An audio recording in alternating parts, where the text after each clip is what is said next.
Well, I guess we could play a little defense too.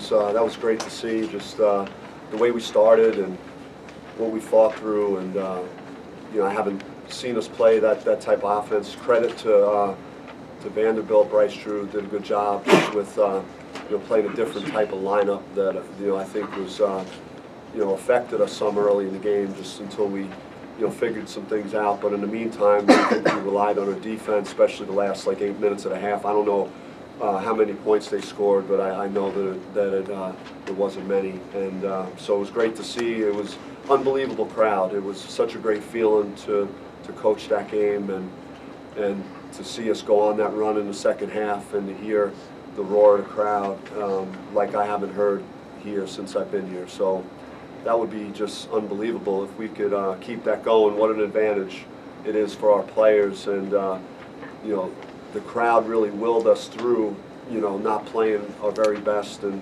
certainly Vanderbilt had something to do with that. They're better than their record, and they've been in a lot of close games, just haven't been able to win, and I think they played pretty desperate, knowing that this was almost kind of a must-win for them. So you know, I'm glad that we played through all those things. Very pleased with Mickey tonight. I thought his rebound, especially in the first half, was tremendous, and so I'm glad to see him look and appear to be more comfortable. And you know, Trey has been, you know, kind of what he's been all year. So it's a solid win.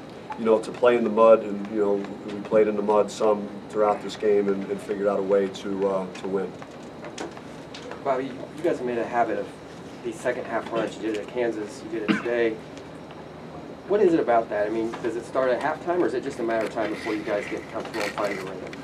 I think some of it is that. I think the way we closed, you know, with a fury in that first half, and you know, carried into the locker room and helped our psyche, because we were you know, we just couldn't get anything going for like the first 12 or 13 minutes, and you know, and you could see the guys were getting frustrated because you know, we've never, you know, played that way on offense yet, but they persevered through that. And then, you know, Trey's 3 at the end of the half to get the lead was great, because the way we played, you had to feel great that we had a lead in the half, and then, you know, from there the guys were determined to come out and play well in the first 4 minutes. Yeah, Bob, you're not the best of starts, but as you mentioned, your defense kind of kept you guys in it. Is that the sign of a good team that wins even though when they don't play the best? Yeah, I mean, the numbers, you know, say what they say, and you know, Vanderbilt has quality players, Roberson, LaChance. These guys have, you know, been to the NCAA tournament, and you know, very good players in their league, and you know, to be able to defensively guard the three-point line and hold them to those numbers. And you know, I think you'll see our defensive stats, you know, jumping up.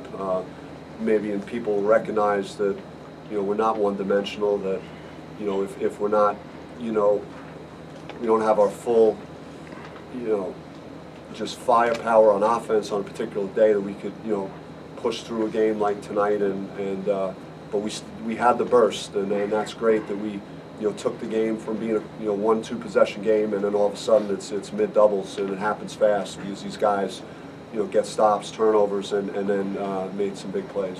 What's it like for you as a coach when they are in that burst, and maybe you see them start to have a little bit more flash in their game, maybe a no-look pass or anything like that?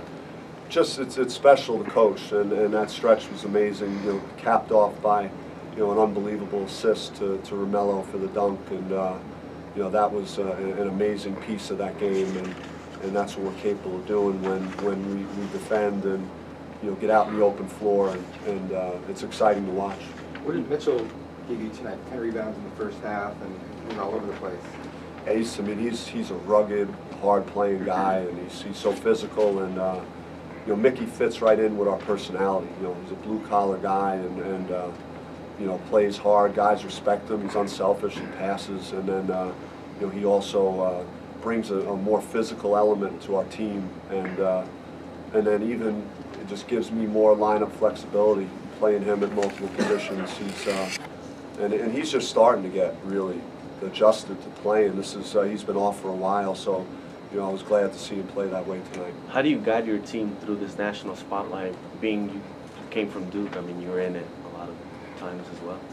We fight for it every night. I trust that these guys are just going to, you know, they're going to enjoy, and they deserve to enjoy any attention that they get for this, and the type of start that we've had. And I don't know how many teams it is now. Is it 4 teams that are left that have not, you know, had a loss, and we go on the road and we go neutral and we play real good competition, and you know, I'm proud of where we are and what we've done, and they should be as well. But you know, in practice, they come in and work, and they want to get better. And when these games come, they just want to attack everybody. You know, there's so many guys, Shannon, led by Shannon, Cody, and Trey, and then Remy, and all these guys have that personality, that killer instinct that you love to have. And I see the same things with Mickey and Melo's toughness. You know, Melo could go get us a basket when we need it and rebound. So just such a fun group to coach. Coach, when they got up to did something with their lineup early in the game. What was it, and how'd you guys change against that? Yeah, you know, they went really smaller than they've shown, and they've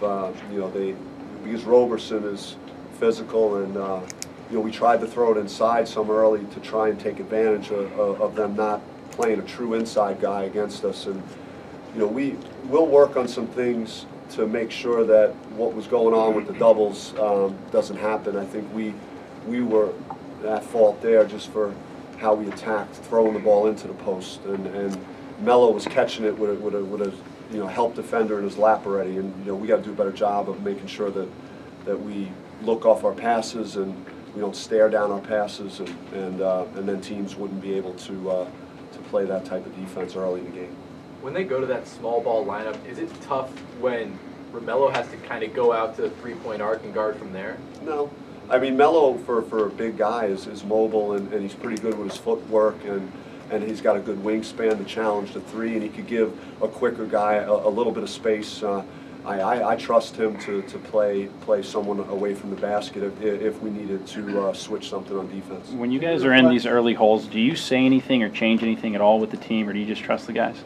I mean, I called the timeout at 13-0 because I had to. I didn't want to call it, really, because I just figured that we would get it going, and I wanted to save it for later in the half. But, you know, we just – I just kind of know how we play offense, and that eventually if we just start chipping away at the lead, that we're going to go on a run that we typically go on. And once you started chipping away, Coach, it seemed, I mean, you talked about the rebounds, but it was huge how you were able to out-rebound them, and they were just getting one opportunity. You feel as the first half went on, I mean, that was the key to your offensive runs, keeping them off the glass?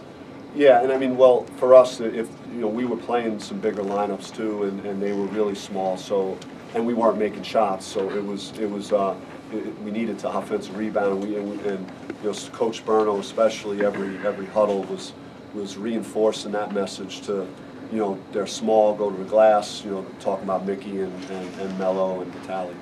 Can you reflect just on the history of a 10-0 start, the first time in school history?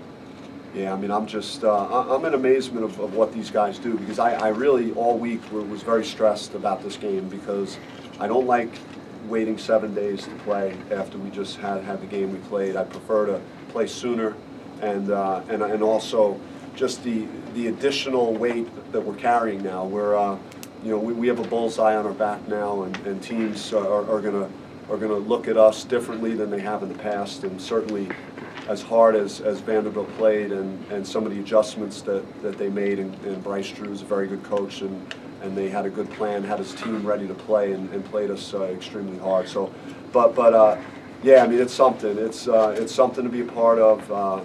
You know, I felt the energy from the crowd, you know, the enthusiasm in this area about what we're doing, and just, I'm glad that the fans were able to show up the way they did and really enjoy that. So on that note, today's game begins a stretch of 3 games in 7 days. Is that a pace that you prefer more to battle against being rusty and whatnot? Yeah, we just want to take care of what we need to do and prepare similar to the St. John's, Kansas, you know, with the game here in 2 days, and then prepare for our last non-conference, and you know, and then we have obviously what it's all about, where everyone starts 0-0 again. So we just want to have the best week that we can have moving forward. How we prepare this week. Is Kimani gonna play that at U of A?